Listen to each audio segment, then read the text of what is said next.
You guys must have spent a fortune on the TVs in this place. You all done? As much as I thought was necessary.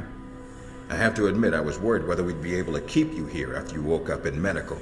You gave our staff a run for its money. I can't let you train me if I don't put you through the paces too. Fair enough. It'll be a good excuse to up the morning drills around here. It's almost like you did a 180 as soon as you left this room. Hey, I stopped by the vending machine. Huh. Well, I suppose we'll have to waive the physical evaluation. Tell me why you're here. Not everyone gets chosen for this line of work, but you volunteered. Usually we have to ask. I guess I'm an adrenaline junkie.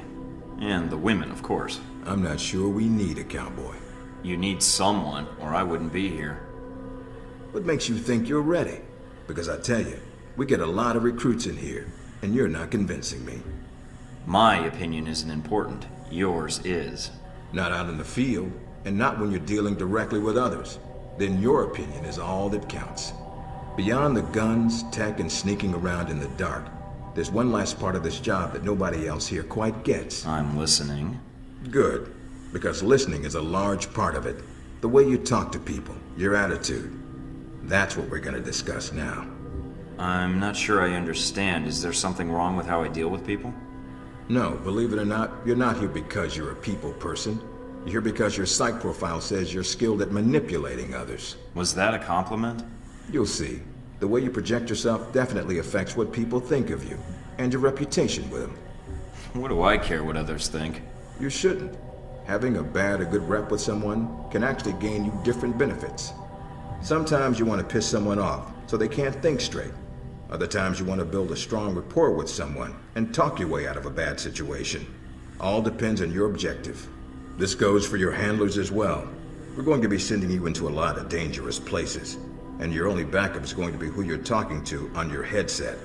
How you treat them is going to have an effect on the success of your mission. So if I piss them off, I'm screwed? No. A handler that likes you too much and puts emotions before the mission can be just as dangerous as one who resents you. This is a long way of telling me that I should just act the way I want. I didn't realize this was an acting gig. No, again, there are no bad choices, just results. Over time, folks may hear about you and your attitude before they meet you.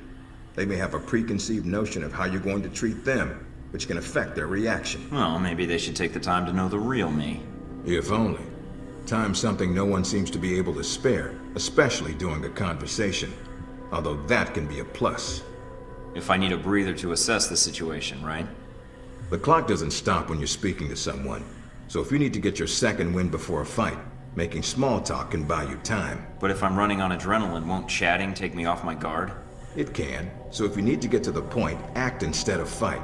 For example, if you don't think I have any more to teach you, then you could just say, I'm done with this. I wouldn't think any less of you. You seem to have the basics down. And if they're a target, why talk to them at all? Sometimes it is better if you shoot first. Still, approaching someone to talk to them can allow you to get the drop on them if you get close enough to strike. Use it if you have to, if the conversation isn't going your way. Assuming there's even a way you want the conversation to go. So how do I know how someone wants to be treated?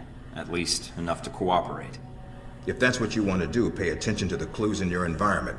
Sometimes people will have advice, and intel can help. But there's another way. Read much? Yes, usually before I'm ordered to destroy the document. There's a host of information out there through dossiers, email, and other documents that represent total research others have collected on a target, organization, or operation. And what does that get me, exactly? Sometimes you'll spot obvious triggers. People who don't respond well to smartasses, like me. Others who respect loyalty, duty, a professional approach. Others who don't have time for bullshit, and like it when you get to the point. But dossiers just don't contain psych information.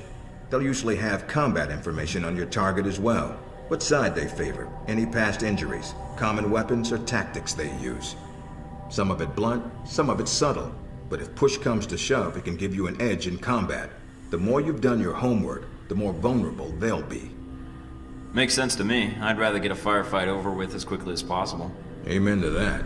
Our records are complete, so use them when you have downtime. You have dossiers on everyone here? Yep, if you can dig them up. You might learn a few things. Sometimes reading a dossier will give you more options when dealing with others. A few facts to bring up, to shake secrets loose. What about you? You should already know what makes me happy, Mike, and what pisses me off. How do I know when I have the go-ahead to start accessing files? After meeting a target or hearing their name referenced by someone else, you should have a target ID. Then hop onto the database and start doing your homework. You can usually unlock their basic information at that point.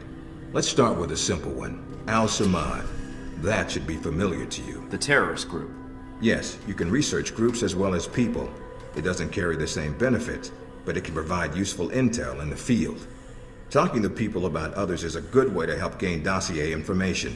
Sometimes people will have information on someone that can unlock a brand new thread in your computer search. Okay, so I've suffered through your interrogation and know how to give one if need be. Am I ready or not? We'll see. Meet me in the command center, and I can give you a proper mission briefing. Good, because I'm sick of this room. Trust me, Mike.